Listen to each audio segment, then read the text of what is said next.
I'd like to talk to you about Israeli blue, the color blue. Yes, the color blue. And I'd like to talk to you about the 10 Commandments, the 10 words that were given to mankind from God. I'm going to read a few scriptures for you on this blue color. The first one is from Numbers 15.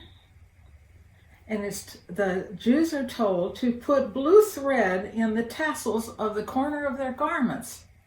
The Jews wear a prayer shawl, a prayer covering, and they're told to put blue in the tassels of the garment. Interesting.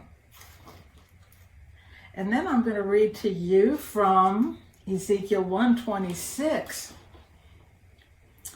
And this is heavenly. And above the firmament over their heads was the likeness of a throne in appearance, like sapphire stone in its likeness.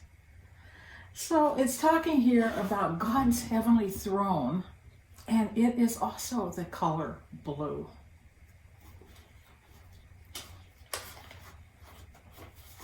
Now I'm going to go to Exodus 24:10.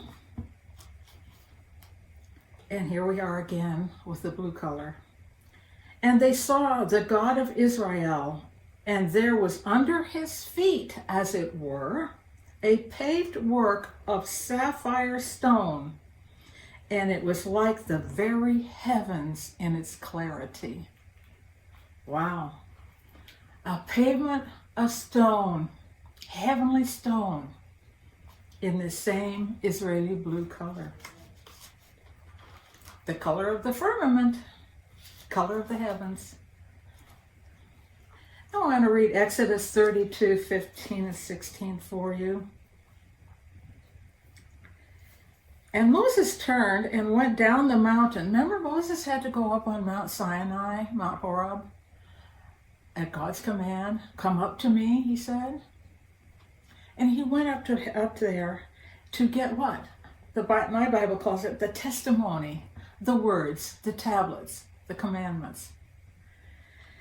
I'm reading to you now. And Moses turned and went down from the mountain, and the 2 tablets of the testimony were in his hand. The tablets were written on both sides. On the one side and on the other, they were written. Now the tablets were the work of God, and the writing was the writing of God, engraved on the tablets. Remember the finger of God? God wrote them. He engraved them, inscribed them. Yes. I'd like to take apart that word sapphire in our Bibles, and we know what a sapphire stone looks like. It's a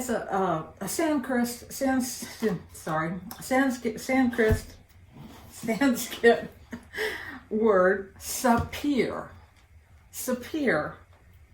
meaning a blue color. And in Hebrew, it's saphar, and sephor. And instead of being a blue color, this is what the word means. Book, or recount, a story. Have you ever thought about the law, the Torah, the 10 Commandments being a story or a recount? And a book, a heavenly book. Wow. Yes, that's what it is. And we have the same color in our Israeli flag. We have the same color blue on the talit, the tzitzit it's called, on the corners of the garment, and we have the heavenly pavement, and we also have the throne of God, like the heavens in its clarity. Wow. I believe that these heavenly stones were heavenly, not earthly.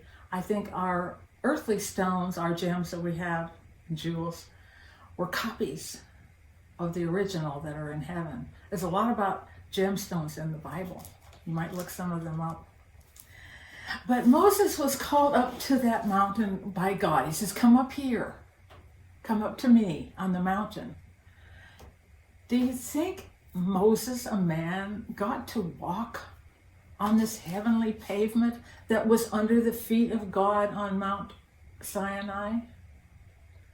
Can you imagine? Heavenly blue stone under the feet of the Almighty, the glorious God, all of it radiating with His glory. Moses might have walked upon it, but he was given the stone by God. God wrote on it and gave it to him to bring down. Not only is Moses in the presence of God, but he's in presence of heavenly material. And the glory of God surrounded him. Moses was asked by God to walk into the cloud of His glory.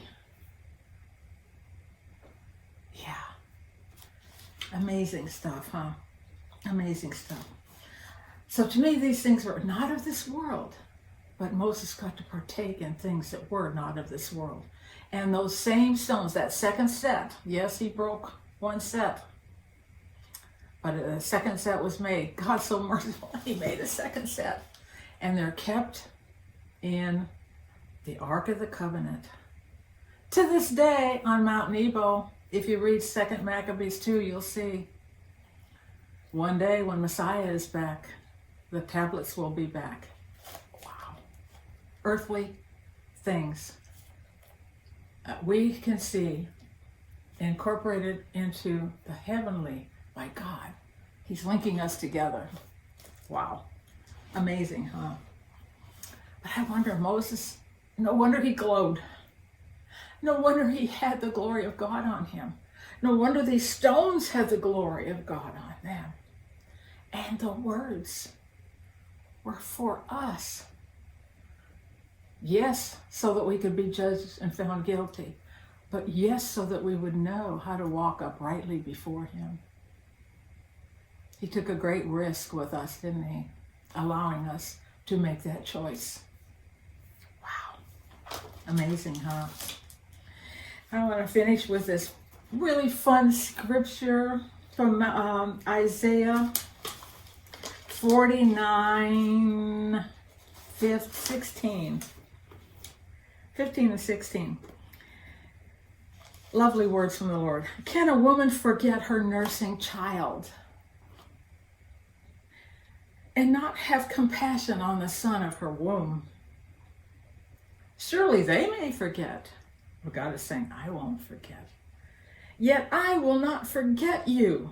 See, I have carved you, my Bible says, inscribed you on the palms of my hands. And it goes on to say, your walls are continually before me. That Am Segullah, that treasured people, God has given us these Jewish people, these treasured ones of His family. And what He did was He inscribed it on the palm of His hand. He won't forget them. He won't forget His covenants. He won't forget His commandments. He will not forget Zion. He will not forget His people. And guess what? We who've been grafted in, He will not forget us either. He's inscribed us on the palm of His hand, just like He inscribed the words on the 10 Commandments. We are placed on His heart. We are in His Spirit all the time. Wow. But what struck me here was so amazing. He said, your walls are ever before me. And it's like, wow. I've studied prophecy. I love to look into the future. And I look forward to it with great expectation and great joy. And here in the scripture I find, so does God. So does He. He looks for the restoration of all things. And lovingly He gave us all the words through the prophets and wrote them down for what we are to expect. so that we can too have this blessed hope of things to come. He's inscribed it on the palm of his hand. And guess what? With his Spirit, he's inscribed the word upon our hearts as well. Amazing.